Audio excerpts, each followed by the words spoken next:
Lion and President Prabowo Subianto of the Republic of Indonesia reached a political agreement on the Comprehensive Economic Partnership Agreement. President, the floor is yours. Yes, thank you. Dear Mr. President, it's a great pleasure to welcome you here in the Momen in Brussels.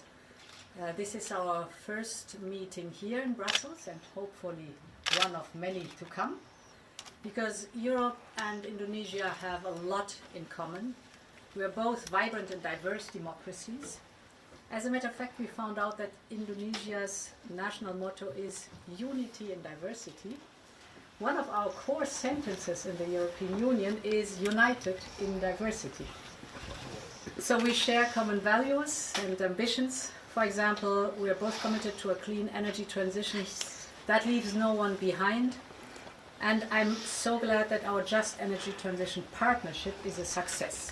In common, we are both vibrant and diverse democracies.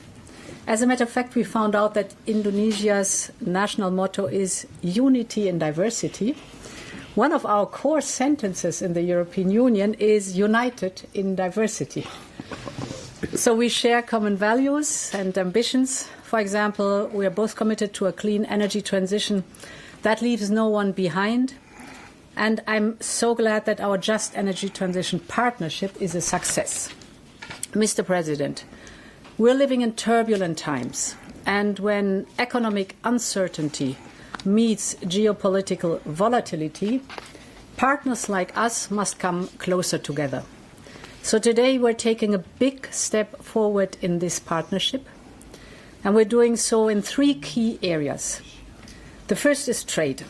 I am very pleased to report that we have just reached a political agreement on an ambitious free trade agreement.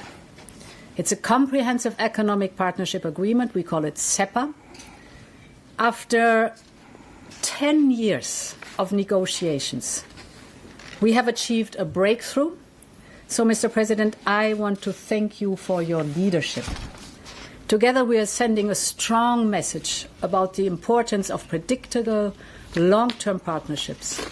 Partnerships that are built on trust, reciprocity, transparency, and shared values. This new trade agreement will bring great opportunities to both our people. Indonesia is one of the largest economies in the world, with a GDP of 1.2 trillion euros. It is a leading supplier of goods that are vital for the digital and green transition, and it represents a growing market of over 287 million people. Together, we represent a market of 730 million people. Indonesia is also the ASEAN country with the largest economy, but today it is only the European Union's fifth trade partner in the region and the European Union's fifth largest recipient of foreign direct investment among the ASEAN countries. So there's a lot of untapped potential in our trade relationship, and therefore this agreement comes at the right time. Because the new agreement will open new markets, it will create more opportunities in key industries. Business active in agriculture, in automotive, and in services will massively benefit from it. This agreement will also help strengthen the supply chains of critical raw materials that we need to power the clean and the digital transition. We want not only a secure supply, but we want responsible supply. This we have in common. That means respect for the environment, respect for the local communities, and a clear focus on good jobs and local value creation. This is the European way of doing business, and you can count on us. My second point is on geopolitics and security. In times of global challenges like these, partners must strengthen their ties. Europe and Indonesia share a deep commitment to peace, to stability, and a rules-based international order. So today we discussed raising our relationship to a level of a strategic partnership. This would mean implement the important work we are doing together as part of the EU-ASEAN relations. So we've launched the discussion, and I sincerely hope we'll reach this important milestone together. My third and last point is on the connection between our people. They should be the first to benefit from our stronger ties. So I'm pleased to announce that the European Commission has adopted a decision on a visa cascade. It means that from now on, Indonesian nationals visiting the European Union for a second time will be eligible for multi-entry Schengen visa. This will make it easier to visit, but also to invest, to study, and to connect. In short, we're building a bridge between our societies. Mr. President, thank you again for coming. The message we send today is powerful and clear. In hard times, some turn inwards towards isolation and fragmentation. Europe and Indonesia are choosing a different path, one of openness, partnership, and shared opportunities. Now I look forward to swiftly concluding the free trade agreement. You are always welcome here, and you can count on Europe. Thank you very much. Thank you, Your Excellency, Madam President Ursula von der Leyen, President of the European Commission, distinguished delegates, ladies and gentlemen. First of all, it's a great honor for me to be here, to be received by the European Commission, and I would like once again to apologize for visiting you on a Sunday. I know this is a very out of the ordinary, so this is a really great honor that you give me, and also a great sacrifice. But I think this also shows the importance that we attach to the relationship between Indonesia and the European Union. I would like to say that today we have achieved a breakthrough. After 10 years of negotiations, we have concluded the agreement to have a comprehensive economic partnership agreement, which basically is a free trade agreement. We have achieved many agreements, basically that we will accommodate each other's economic interests, and we find them basically mutually symbiotic. Europe is a leader in science, technology, finance. We have critical resources.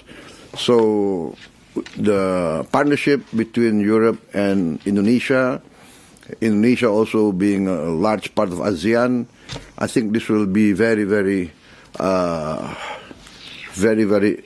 important contribution to economic and geopolitical stability in the world.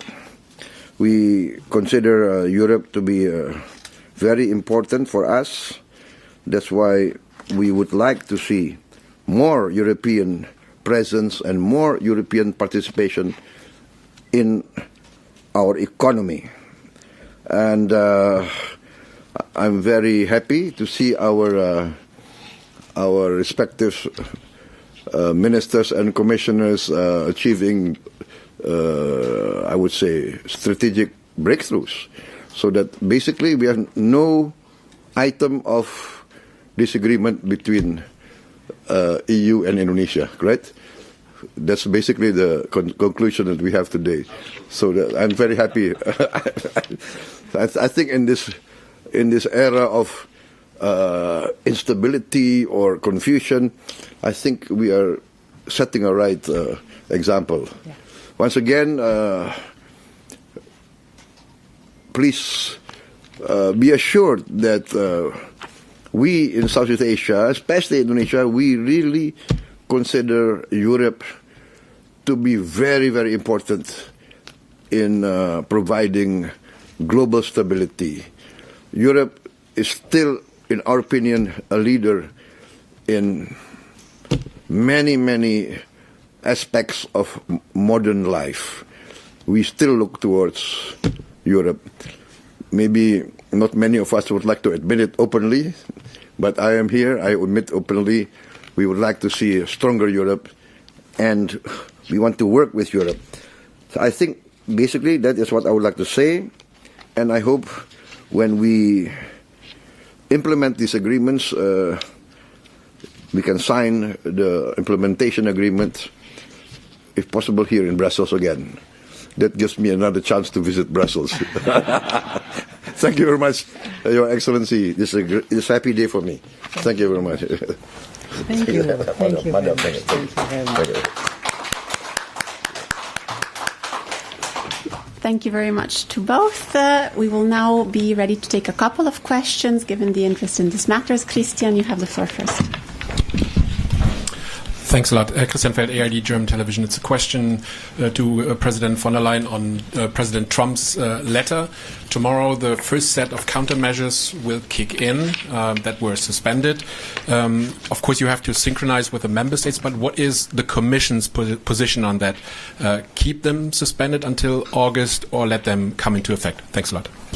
Yes, indeed, the United States have sent us a letter with measures that would come into effect unless there is a negotiated solution. So we will therefore also extend the suspension of our countermeasures till early August.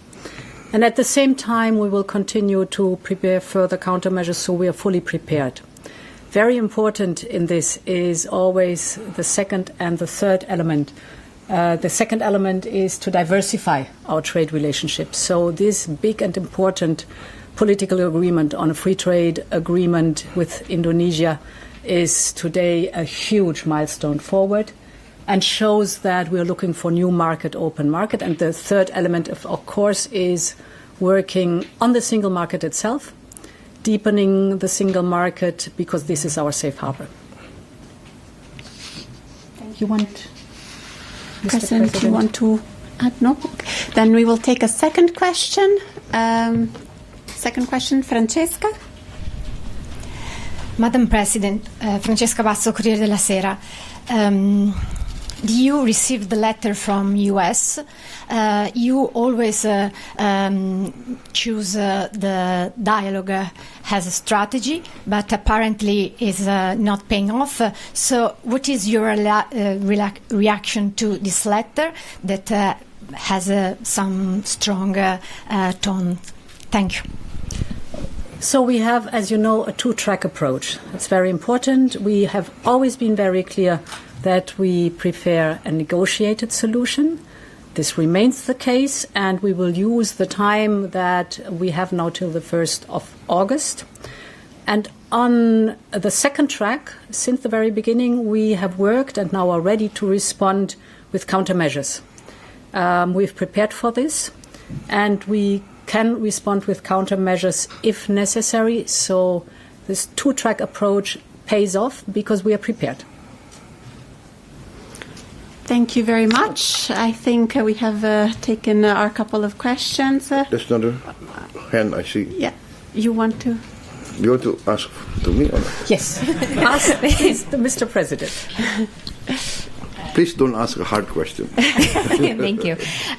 Yes, I guess I would love to ask two questions, actually, a sort of double-barrel question. One starting with you. I wonder, you talked a little bit about the fact that you still look to Europe as a leader in the world. I wonder if you see it as something that could replace the United States and as something that could sort of fill in the gaps that the United States is leaving as it pulls back. And then President von der Leyen, I wonder if the ACI, the anti-coercion instrument, is on the table as you consider preparing further countermeasures?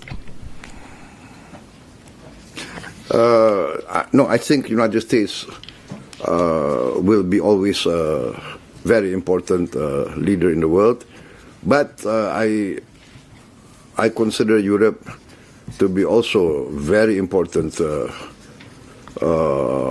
factor in the world civilization.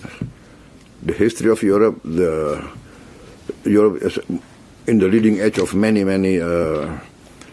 science, technology, etc. And Europe is always leading the world in upholding democratic values, human rights, etc. So we consider Europe still a very important factor, and we would like to see a very strong Europe. This I think, is part of this the world architecture of let us say multipolar and powers that will contribute to peace and stability, because the planet is getting smaller. So everything now is interconnected, and climate change is a fact of life. Environmental impact of industrialization is a fact of life. So the planet getting smaller. We need a strong powers that contribute to peace and stability, and we consider Europe to be very important. Yes. On your question, as you know, we have prepared and agreed on a first list of countermeasures. We have developed a second potential list of countermeasures that is by now agreed to, and the ACI is created for extraordinary situations. We are not there yet. This is very important. This is now the time for negotiations, but this also shows we are prepared for all eventual scenarios. So, Mr. President. Thank you very much, Madam. Again, thank you very much. Very glad about Once that. again, I apologize Sunday. No. I apologize to all of you. Thank you, Mr. President. Thank you. Have a nice afternoon. Goodbye.